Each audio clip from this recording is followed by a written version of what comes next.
Pemirsa, puluhan pekerja migran Indonesia yang dikabarkan terkurung di sebuah sarekah selama berbulan-bulan karena tidak sanggup lagi untuk meneruskan pekerjaan menjadi asisten rumah tangga di negara penempatan Timur Tengah.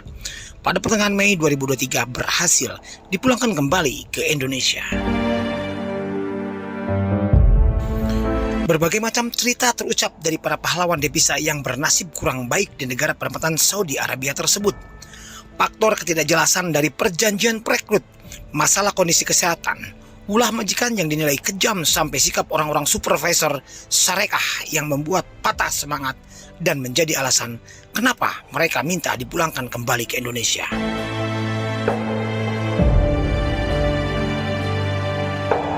Pemirsa, inilah ringkasan wawancara DP News Indonesia dengan para purna pekerja migran Indonesia yang gagal mengenuh nasib untuk mengais serial di negeri peradaban dunia, Saudi Arabia. Nah, untuk saya pribadi ya, yang masih ada teman di sana yang banyak celaka, dipukul majikan, didorong majikan, sampai pada terluka kakinya patah. Ya, maksudnya kita datang dari Indonesia ke Arab Saudi badan sehat gitu kan, masa pulang-pulang ada kekurangan, sedangkan biaya rumah sakit ditanggung sendiri, nggak ada tanggung jawabnya dari perusahaan manapun Indonesia ataupun Arab Saudinya. Itu aja sih. Banyak rekan dari TT yang sekarang mengalami Banyak dalam kondisi sakit. Banyak, ada 4 orang yang kakinya pada patah. Kakinya patah kenapa? Ada yang didorong majikan, ada yang nggak betah pengen pulang, nggak diantar ke kantor, ada yang nggak dijemput sama pihak kantor, tahu-tahu dia terjun kayak gitu. Harapan TT untuk rekan TT yang di sini? Ya, semoga bisa cepat pulang karena dia juga di Indonesia udah banyak keluarin uang puluhan juta mungkin untuk jadi biaya dia pulang. Jadi disuplai dana ke sana? Iya. Dikirim uang untuk uang untuk berobat. Kalau nggak ada kiriman uang dari Indonesia, dia nggak akan bawa ke rumah sakit. Kalau tidak ada uang, iya, tidak akan diobati. Nggak ada tanggung jawab kantornya, nggak ada.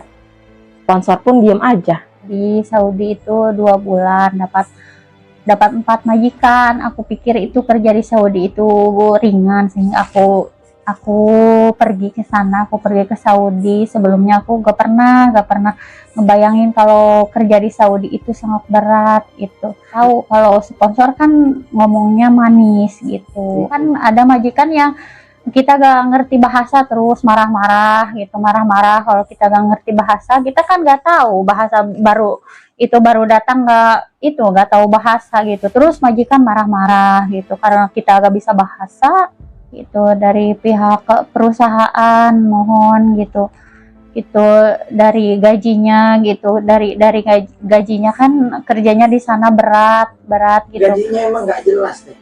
Iya, nggak jelas gitu. Berapa dapat TT, contoh TT dapat berapa dalam sebulan?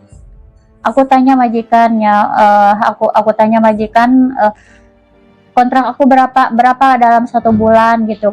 Madam, berapa bayar kontrak aku dalam 1 bulan? Terus dia bilang 3.500 gitu. 3.500 bayar aku sangat mahal katanya gitu. Dapat berapa gaji? Waktu pertama, 1 bulan pertama gaji itu dapat 674 rial. Terus yang kedua 900. Harapan aku sih ya semuanya gajinya kan udah dijanjiin gitu, jadi harus jelas lah gitu.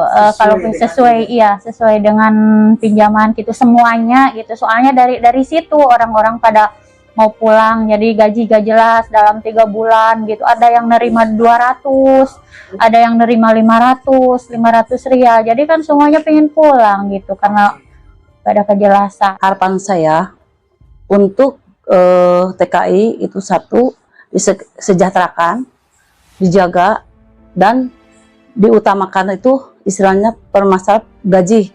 Itu udah tahu di berangkatannya ilegal, di sananya pun dia terbengkalai. Tolong untuk pemroses, saya minta pertanggungjawaban di Syarikat maupun di Indonesianya.